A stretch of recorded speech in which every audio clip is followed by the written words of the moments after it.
अस्सलाम वालेकुम फ्रेंड्स, आप देख रहे हैं अलमक्का टेक एंड बिजनेस। अब दुनिया भर से हमारे तमाम व्यूवर्स को मिडनाइट मार्केट अपडेट में बहुत बहुत वार्म वेलकम। तो दोस्तों, आज था कारोबारी हफ्ते का पहला दिन और काफ़ी ज़्यादा मार्केट ने यहाँ पर अपनी स्ट्रगल शो की। वॉल्यूम की कमी की वजह से हम यहाँ पर देख रहे हैं कि मार्केटें अब जा कर के कुछ बेटर परफॉर्म करने की तरफ अपनी जो जो डायरेक्शन है वो चेंज कर रही हैं। लेकिन इस दरमियान दोस्तों, तीन बड़ी खबरें मैं आपके साथ शेयर करूंगा और उनका अभी ही शेयर करना बनता है, वरना उसके बाद इसका कोई समझ लें मकसद नहीं रह जाएगा। पहली बात ये दोस्तों कि ईरान की जानिब से जो प्रपोज़ल था और यूएस की जानिब से जो इनको प्रपोज़ल था, उनका आपस में जो जवाब का तबादला था वो हो चुका है। पहुंचा दिए गए हैं एक दूसरे को जवाबात। अब इनके जो जवाबों के इफ़ेक्ट्स हैं वो मेरा ख़्याल है कल तक मार्केट में आएंगे। और यूएस की जानिब से तो दोस्तों से डिनाई कर दिया गया है, ठीक है जी, कि ये कोई जवाब नहीं है। वो उनकी तसल्ली यहाँ पर जो कि है होने का नाम नहीं ले रही। एक ये तो ये चीज़ हो गई दोस्तों। दूसरी तरफ 80 दिन के बड़े गैप के बाद कल ईरान की स्टॉक मार्केट दोस्तों ओपन होने जा रही है। हकीकत तो यह है कि इसका दुनिया की मईशत पे कोई असर नहीं होगा। पहले तो मैं आपको ये बता दूं, इसका कहीं किसी से कोई कंसर्न नहीं है। लेकिन यह चीज़ इस बात को थोड़ा सा हाईलाइट करती है, बल्कि स्ट्रॉन्गली हाईलाइट करती है कि कहीं ना कहीं ये सीज़ फायर इतना लंबा है कि अब उनको यहाँ पर अपनी स्टॉक मार्केट ओपन करने की ज़रूरत पड़ी। हालांकि जिस तरह की अभी कोई समझ लें सीज़ फायर से पहले की जो सूरत हाल थी वो हुई है। यहाँ से अंदाज़ा होगा कि ईरानियन इकॉनमी जो है वो कितनी यहाँ पर डैमेज हुई है। इसलिए कि किसी भी मुल्क के लिए 80 दिन का बड़ा गैप, बहुत बड़ा गैप कंसीडर किया जाता है दोस्तों। याद रखें कि अगर किसी मुल्क की स्टॉक मार्केट सिर्फ 8 घंटे बंद हो जाए तो लग पता जाता है उन लोगों को जिन्होंने बेचारों ने अपना सरमाया वहाँ पर जो कि है इन्वेस्ट किया होता है। लेकिन अब यहाँ पर 80 दिन का गैप है। कौन सा स्टॉक कहाँ से खुलेगा ये तो समझ में ही नहीं आता। लेकिन इन्वेस्टर इस गेज को पूरी तरह से मापना चाहेंगे तो एक बड़ी तब्दीली का कल दिन है दोस्तों। और अच्छी अच्छी चीज़ें आहिस्ता आहिस्ता यहाँ पर सामने आने को हैं। और उन अच्छी चीज़ों में से सबसे अच्छी चीज़ ये है दोस्तों कि अब सिर्फ और सिर्फ 13 दिन बाकी रह गए हैं। 1 जून से यहाँ पर जो ओपेक है और जो अरब अमारात है वो अपना ऑयल मार्केट में लेकर के आने को है। आज एक तजिया मेरी आंखों से गुजरा, मैं वो आपके साथ ज़रूर शेयर करना चाहूँगा। और वो ये है दोस्तों कि अगर ये वादे जो हुए थे मई के स्टार्ट में, जून के स्टार्ट में पूरे हो जाते हैं तो दोनों ऑयल यानी कि ब्रेंट और क्रूड दोनों 10 से $18 फी बैरल तक गिर सकते हैं। साथ एक और शर्त भी है कि अगर कोई अगला मसला यहाँ पे खड़ा ना हो जाए। अच्छा, अब अगर 18 की बात करें तो ज़हन में रखिएगा कि WTI क्रूड जो है वो सीधा सीधा $86 पे जा सकता है, ठीक है। और ब्रेंट जो है इसके प्राइस में हम यूँ देख सकते हैं कि 96-95 तक की यहाँ पर नई जो कि है नंबरिंग है वो दिखाई दे सकती है। लेकिन मैं फिर यहाँ पर कहूँगा कि समझना तो ये है कि अब ये 1 जून से पहले पहले यहाँ पर इनका अपना कागज़ों की हद तक नहीं, हकीकत में मिलकर सीज़ फायर भी हो जाए तो जो भी यहाँ पर डैमेज हुआ था वो पूरा हो सकता है अभी तक। क्योंकि व्यूवर्स का ये पूछना था आज के सवालात में, क्योंकि दुनिया भर के जो कंट्रीज़ हैं वो अपना अपना बजट पेश करने जा रही हैं, ठीक है। तो अगर इस बजट से हर कंट्री के बजट में अगर ये बात पहले से ही ज़हनी तौर पे ऐड हो गई कि जी परमानेंट इनका सीज़ फायर हो गया है, तो ये तो दोस्तों बहुत ही अच्छी बात होगी, ठीक है। अगर ऐसा नहीं होता तो सूरत हाल यहाँ पर गंभीर हो सकती है। एनीवे भी अगर आप देख रहे हैं स्क्रीन को लाइव तो WTI में यहाँ पर आपको वॉलेटिलिटी देखने को मिल रही है, WTI में भी और ब्रेंट में भी। अभी कुछ देर पहले WTI 104 तक पहुँच गया था, अभी 108 पे है। तो ये आज की वॉलेटिलिटी है, क्योंकि आज कारोबारी हफ्ते का पहला दिन था और पहले दिन लाजमन ऐसी चीज़ें हमारे सामने आती हैं। तो दोस्तों बढ़ते हैं मार्केट की तरफ। तो दोस्तों, मार्केट की कैपिटलाइजेशन आज एक बार भी प्लस साइड पे नहीं जा सकी, सिर्फ हमें घाटा ही दिखाई दे रहा है। और अभी भी हम 2.65 से निकल के 2.62 तक आए हैं। डोमिनेंस में 0.15% की कमी हुई है। टॉप ट्रेंडिंग में इस वक्त इत्तेफाकन सोलाना भी आ गया है। हाइपर लिक्विड तो मौजूद ही था, लेकिन सोलाना का यहाँ पे आना इसलिए हैरान कुन है कि पिछले तकरीबन 72 घंटों में सोलाना अपनी एक बड़ी रेजिस्टेंस खो बैठा है। यानी कि 97 से रिजेक्ट होने के बाद अब तक का जो लो हमारे सामने आया है दोस्तों वो 83.44 तक का है, जो यहाँ पर आल्ट कॉइन्स के ऊपर बराह रास्त जो कि है हमला करता है। तो दोस्तों यहाँ पर आगाज़ कर लेते हैं बीटीसी से, क्योंकि बीटीसी के इर्द गिर्द ही सारी मार्केट घूम रही है। बीटीसी आज सारा दिन दोस्तों अपनी जो फ्रेश जोन शेयर की गई थी, जिसे सेफ्टी के लिहाज से शेयर किया गया था, ये उसमें एंटर होने से कासिर रहा। हम देख रहे हैं कि बीटीसी की आज की हद दर्जा जो रेजिस्टेंस थी वो 77,765 थी और 78,500 का लेवल भी ये अचीव नहीं कर सका। ठीक उसी तरह जैसे 79,500 भी एक्सपायर हो गया और अब 78,500 भी एक्सपायर हो चुका है। तो रुझान दोस्तों इसका तेज़ी से इस वक्त 75,000 की तरफ ही है। अगर आप पिछले एक हफ्ते से लगातार बीटीसी का एनालिसिस देख रहे हैं तो आपने यकीनन ये चीज़ तो ज़रूर सुनी होगी कि पूरी मार्केट का जोर इस वक्त 75,000 की तरफ आन पहुंचा है। जैसे कि आप जानते हैं कि पूरी इस गल्फ टेंशन के दौरान बीटीसी ने बहुत बेटर परफॉर्म किया, जो अपने आप में एक रिकॉर्ड है। लेकिन जबकि अब ये जो मसले मसाइल हैं वक्ती तौर के लिए ही सही रुके हैं, तो बीटीसी ने क्रैश करना शुरू कर दिया है और ये अंदेशा मैं आपके साथ पहले ही शेयर कर चुका था। ओके, अभी दोस्तों बीटीसी बहुत ही करीब आ चुका है 75,000 के ब्रेक होने के। अब अगर हम 76,000 को ब्रेक करते हैं तो इसमें कोई बहस ही नहीं है कि ये बिग बेरिश कैंडल अपना रुख सीधा 75,000 की तरफ कर सकती है और सेफ जोन अब 78,500 भी नहीं रही, क्योंकि लेवल्स गिरते चले जा रहे हैं और बीटीसी अपनी सेफ्टी खोता चला जा रहा है। अब इसके लिए सेफ जोन 77,500 है, जो अभी भी बीटीसी के क्रैश को अचानक रोक सकती है। लेकिन अगर ऐसा नहीं होता तो सूरत हाल आपके सामने गंभीर होती चली जाएगी।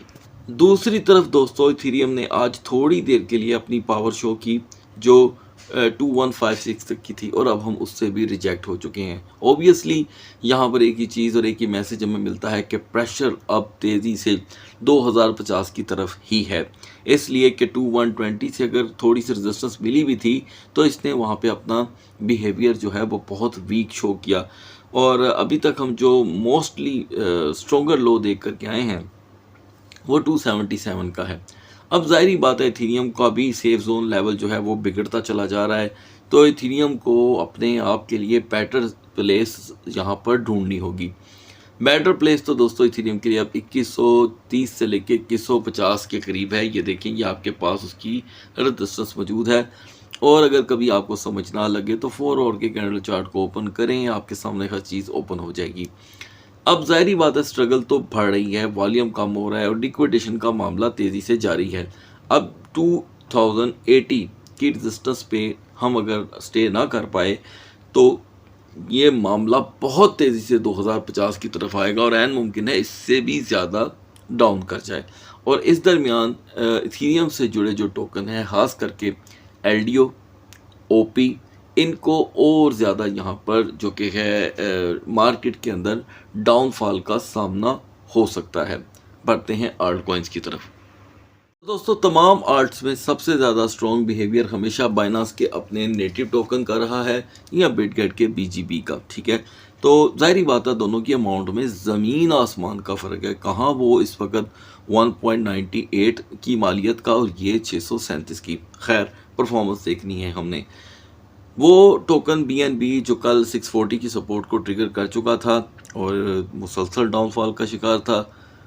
अच्छा ये हुआ कि आज बीएनबी ने एकदम तेज़ी से 645 की रेजिस्टेंस दी और यहाँ पर 640 पे यकीन रखने वालों को कम से कम मिला एग्जिट। आप यकीनन आप इसको बाकायदा तौर पे री-वेरीफाई कर सकते हैं। अब री-वेरिफिकेशन के बाद पता चलता है कि 635 की भी आज एक सपोर्ट थी, वो भी यूटिलाइज हुई। 640 वाले तो निकल गए, 635 वालों को भी यहाँ पर एक अच्छा सिनेरियो देखने को मिला और रेजिस्टेंस आपके सामने है 638। अब बात यहाँ पे दोस्तों हो गई है ख़त्म। मैं समझता हूँ अब बीएनबी की सूरत शुरू होगी नए सिरे से। अब 638 पे ओवरस्टे, क्योंकि ये सपोर्ट अब ज़्यादा लंबी नहीं है, बीएनबी को सीधा धकेलेगी 630 की तरफ। तो डे बाय डे यहाँ पर सपोर्टें जो हैं वो एक्सपायर हो रही हैं और रेजिस्टेंस कदरे स्लो। XRP ने आज 1.40 की रेजिस्टेंस दी, ये आफ्टर द 1.36 के लो के बाद आई थी। लेकिन अब हम क्या देख रहे हैं दोस्तों कि XRP दोबारा 1.36 की तरफ बढ़ रहा है। तो ट्रिगर यहाँ पर ज़्यादातर 1.35 ही हो रहा है, इस पे तवज्जो रखिएगा। जल्दी से आते हैं सोलाना के कैंडल चार्ट पे, समझने से ताल्लुक़ रखता है आज का सोलाना का कैंडल चार्ट।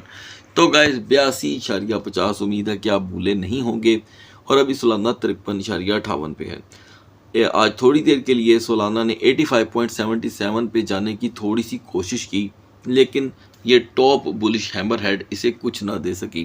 प्रेशर अब 82.50 से भी ज़्यादा नीचे का है, यानी कि हम सीधा सीधा 80.20 तक का भी लो देख सकते हैं। क्यों? क्योंकि ये बिग बेरिश मारूबुजू हिस्ट्री बताती है कि जब जब बनी है प्रेशर काफ़ी ज़्यादा रहा है और सेफ जोन अभी भी 85.50 के सिवा कुछ नहीं।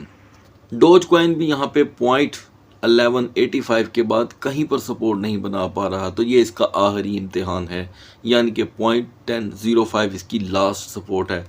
हम इसे अगर सरवाइव करते हैं तो ही डोज दोबारा 0.1035 से 0.1045 की रेजिस्टेंस इख्तियार कर पाएगा। BCH जो सुबह यहाँ पर बहुत ही बुरी तरह डैमेज हो गया था, यानी कि हम सीधा सीधा 347 तक पहुँच गए थे, उसने थोड़ी सी रिकवरी शो की है जो कम नहीं है लेकिन तसल्ली बख्श भी नहीं, जैसे कि 376। हम सुबह जब BCH को डिस्कस कर रहे थे तो ये 363 को भी ब्रेक करने के लिए तैयार था और ये ब्रेक हुआ। अब जाहिर बात है 373 तक की इसमें कुछ ऐसी स्ट्रॉन्ग रिवर्सल पोजीशन थी जो ये कैंडल चार्ट आपको बता रहा है कि इसने प्रोवाइड की भी। अब कोई कहे कि ये फ़ौरन रिवर्सल हो जाएगा तो ये पॉसिबिलिटी है ही नहीं। 376 के बाद अब फिर से BCH यहाँ पे डाउनफॉल की तरफ बढ़ रहा है, तो इसके लिए सिर्फ एक ही टेम्पररी सपोर्ट है 370 की। इस 370 का ब्रेक होना इस हैंगिंग मैन कैंडल को हकीकत में बदल देगा और आपको फिर से 362-63 की तरफ पुश कर सकता है।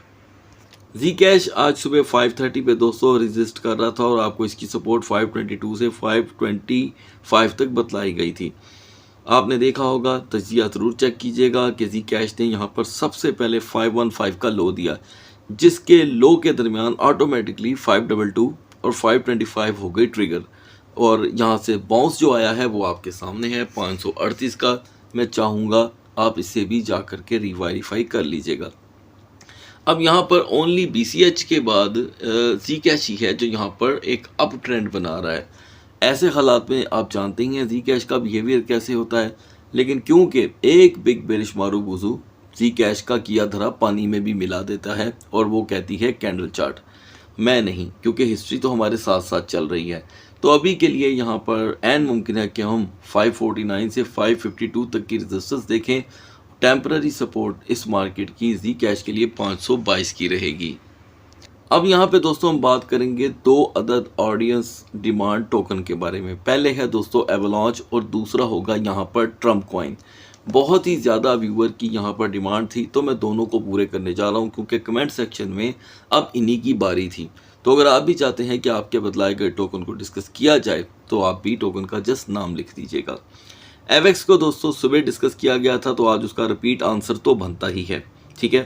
तो उस वक्त जब हमने इसे डिस्कस किया ये 9.05 पे अवेलेबल था और आपको बताया गया था इसकी मैक्स रेजिस्टेंस 9.18 से 9.25 तक देखी जा सकती है। खैर दोस्तों 9.22 से ये रिजेक्ट हुआ है और बात अभी यहाँ पर ख़त्म नहीं हुई, क्योंकि इस बुलिश कैंडल के ब्रेक होते ही प्रेशर 8.90 तक बढ़ सकता है और रेजिस्टेंस पहले से भी ज़्यादा अब स्लो रह सकती है।